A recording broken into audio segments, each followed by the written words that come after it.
Assalamualaikum warahmatullahi wabarakatuh. Selamat datang di channel kami Rekaman Horor. Salam sehat, salam sejahtera, salam silaturahim bersama kami. Oke, di sini saya akan menceritakan sebuah cerita yang berjudul Pelet Orang Banten. Sebelum saya menceritakan cerita, jangan lupa untuk klik tombol like, komen, dan subscribe serta aktifkan loncengnya agar di setiap cerita-cerita yang terbaru di channel kami kalian semuanya mengetahuinya. Oke, seperti apa ceritanya? Langsung saja kita masuk di part 1. Perkenalkan, aku adalah seorang suami yang saat kisah ini terjadi. Tepat berusiaku 30 tahun. Aku berasal dari Jawa Tengah, tepatnya di sebuah desa kecil yang dikelilingi oleh perbukitan yang masih termasuk ke dalam wilayah Kabupaten Purbalingga. Aku bekerja di sebuah BUMN sebagai tenaga kerja outsourcing di pinggiran kota Jakarta. Kemudian istriku adalah seorang perempuan Sumatera berdarah Banten. Kedua orang tuanya asli Banten. Yang beberapa tahun kemudian keduanya memutuskan untuk bertransmigrasi ke tanah Andalas bagian selatan. Di sanalah kemudian istriku lahir. Istriku ini sebut saja namanya Rara. Bekerja di sebuah pabrik kecil di daerah Kabupaten Tangerang sejak akhir tahun 2016. Istriku karena sudah memiliki pengalaman bekerja di sebuah pabrik besar di wilayah Serang, Banten, maka ia ditawari menduduki jabatan yang lumayan tinggi di pabrik tersebut.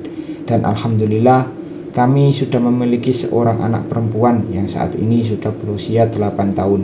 Hanya saja dikarenakan kami berdua sama-sama sibuk dalam bekerja, berangkat pagi pulang malam. Jadi semenjak 2016 akhir, anak sematawayang kami ini kami titipkan di tempat orang tuaku di Jawa sana. Oh ya, sewaktu kejadian ini terjadi dan sampai saat ini kami tinggal di sebuah kontrakan besar dan panjang. Ada sekitar 15 kontrakan di sana. Letak kontrakan kami tidak terlalu jauh dari pabrik tempat istriku bekerja. Jadi bila istriku berangkat, ia cukup berjalan kaki saja. Pun jika istirahat, istriku bisa pulang dan istirahat di rumah. Oke, aku kira cukup untuk perkenalannya. Kini saatnya aku bercerita akan kejadian nyata yang aku alami. Sebuah kejadian yang bukan saja hampir membuat rumah tangga kami berantakan, tapi juga nyaris merenggut nyawaku dan istriku.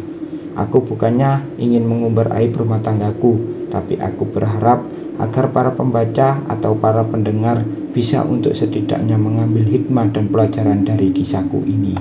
Senin pagi, tanggal 10 Februari tahun 2020. Biasanya jam 7 kurang sedikit istriku pamit untuk berangkat bekerja. Tapi hari ini ia mengambil cuti 2 hari, yakni hari Senin dan hari Selasa. Dikarenakan ia hendak pergi ke Balaraja untuk melakukan interview kerja. Istriku mendapat penawaran kerja dari salah satu pabrik yang ada di sana dan dengan gaji yang lebih besar dari gaji yang ia terima sekarang. Karena hanya ada satu motor dan itu aku gunakan untuk kerja, ia memutuskan untuk naik ojek online saja. Awalnya aku hendak mengantarnya, tapi jam interview dan jam aku berangkat kerja sama. Akhirnya aku hanya bisa berpesan hati-hati saja kepadanya. Pagi itu kami tempat mengobrol dan berandai-andai jika nantinya istriku jadi untuk bekerja di Balaraja.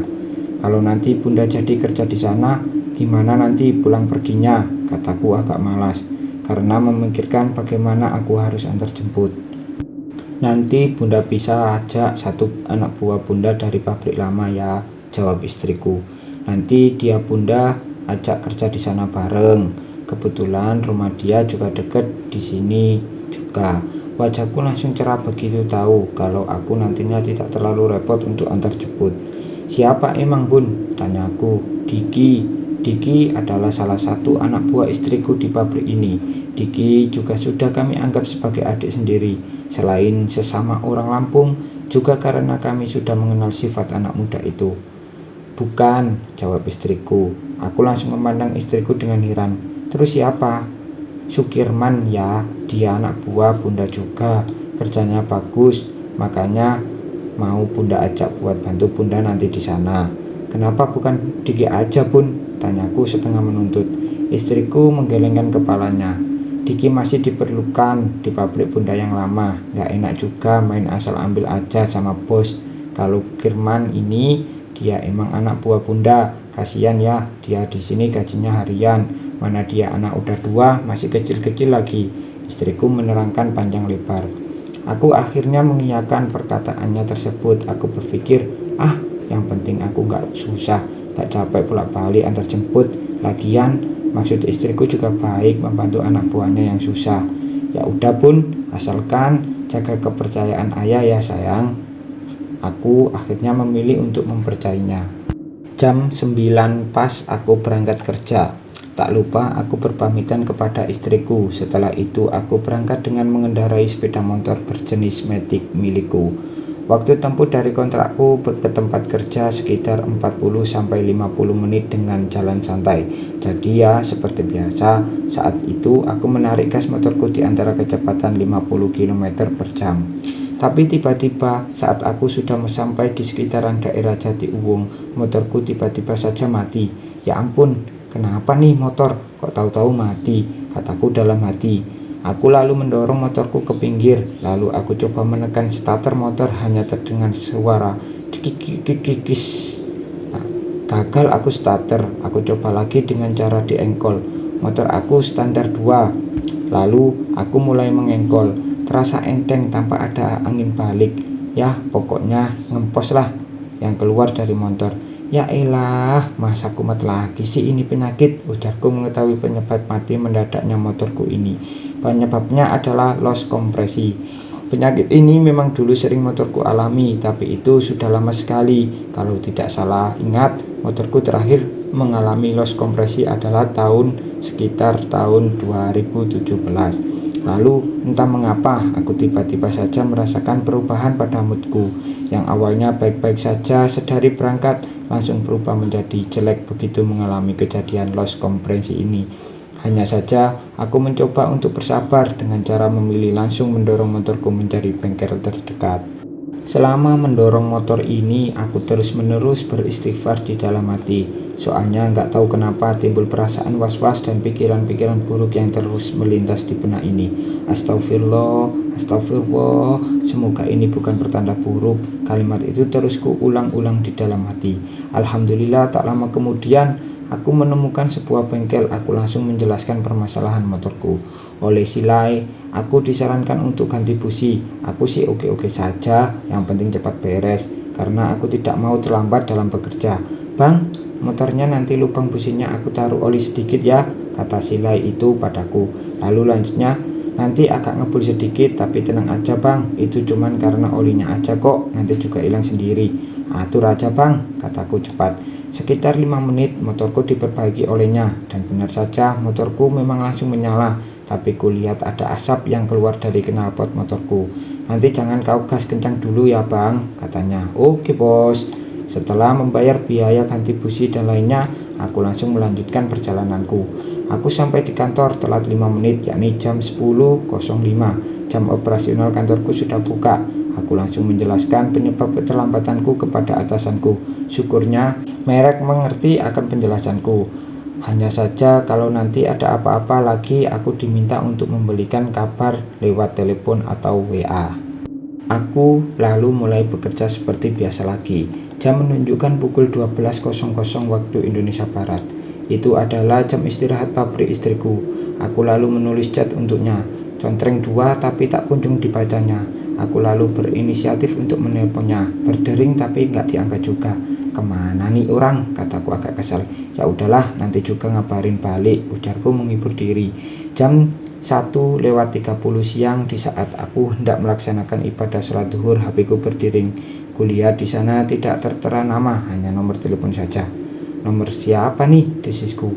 Awalnya aku malas untuk mengangkatnya, tapi sekali lagi nomor itu menelponku. Dan entah kenapa jantungku tiba-tiba saja berdetak lebih cepat. Hatiku langsung merasakan ada sesuatu yang tidak menyenangkan akan aku dapatkan. Bila aku mengangkat telepon ini dengan berdebar, aku lalu menekan tombol hijau di HP-ku. Halo, assalamualaikum, jawabku.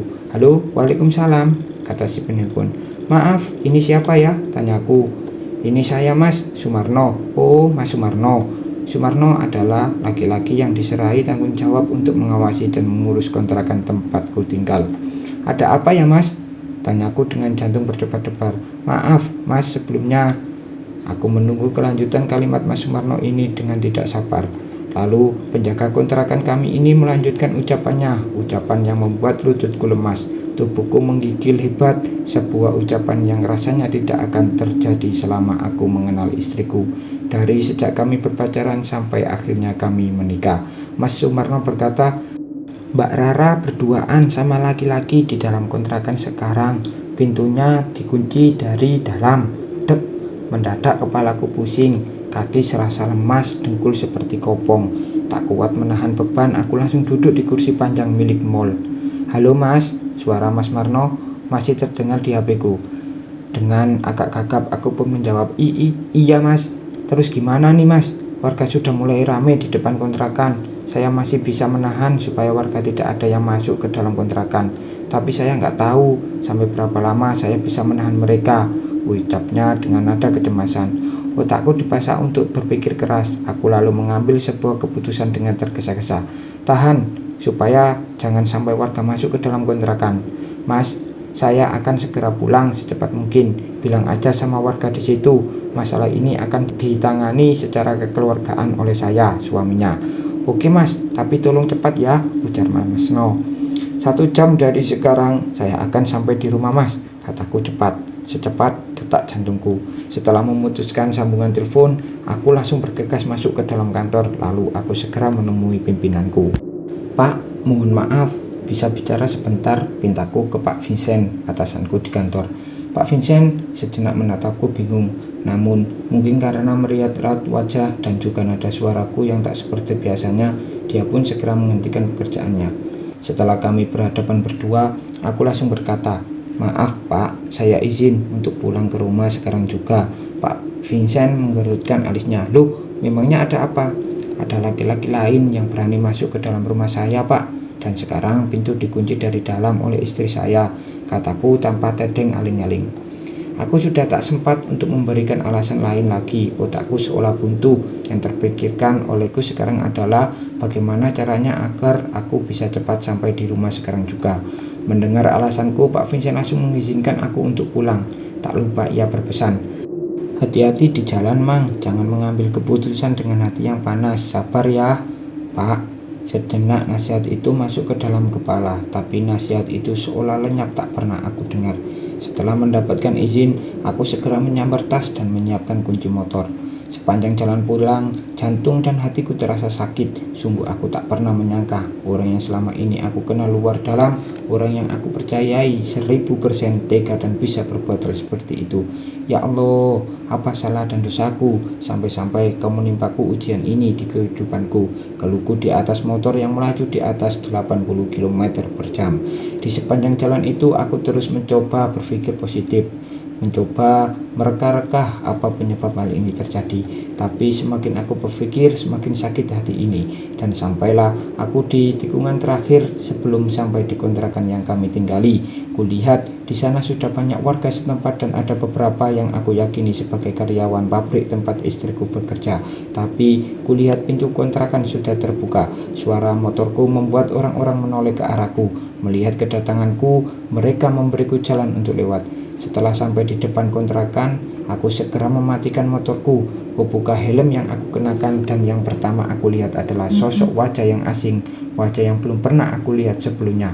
Wajah seorang laki-laki berusia 30 tahun ke atas dengan jenggot dan brewok tipis menghiasi wajah tenangnya. Ya, ia kulihat duduk dengan tenang, tak ada lukisan rasa takut di wajah dan gestur badannya. Dengan santainya, ia duduk bersandar di tembok rumahku, padahal warga sudah banyak yang berkumpul untuk menyeretnya keluar. Hatiku berdebar tajam ketika ia malah tersenyum melihat kedatanganku. Sontak emosiku bangkit. Helm yang sedianya akan aku letakkan di atas jok motor, langsung aku niatkan untuk kuletakkan dengan keras di wajah busuknya. Tanpa melepas sepatu dan jaket, aku langsung melompat masuk ke dalam rumah dengan posisi helm yang siap aku hantamkan di wajahnya. Tapi ternyata di dalam kontrakan sudah ada beberapa orang yang berjaga. Tubuh dan tanganku langsung mereka tahan. Lalu terdengar ucapan lembut, sabar Pak, sabar, istighfar. Aku menoleh Kulihat Bang Poim, satpam pabrik tempat istriku bekerja yang ternyata membisikku tadi. Aku mencoba untuk beristighfar berkali-kali. Urat-uratku yang tadinya mengenang langsung agak lemas. Merasakan bahwa tubuhku sudah tidak menegang lagi. Perlahan-lahan mereka mulai melepaskan pegangan mereka. Aku lalu melangkah masuk ke dalam rumah. Di sana selain duduk si bajingan itu, ada istriku dengan mata sembab duduk di sisi yang berlawanan. Setelah menata hati dan pikiran, aku lalu meminta orang-orang yang berada di dalam rumah untuk segera keluar. Di antaranya juga terdapat Mas Marno, penjaga kontrakan ini. Setelah mereka semua pergi untuk menjaga situasi, aku lalu menutup pintu dan duduk di antara istriku dan laki-laki bajingan ini. Ayah, terdengar rintihan istriku memelas. Aku tidak memperdulikannya. Aku menatap laki-laki itu lekat. Sebuah senyum masih tercetak di wajah anjingnya itu. Maaf, laki-laki itu berkata. Maaf apa? Memang kamu mempunyai salah kepadaku? Tanyaku dalam ia menunduk diam. Aku lalu menoleh kepada istriku. Siapa laki-laki ini? Tanyaku tajam. Sukirman.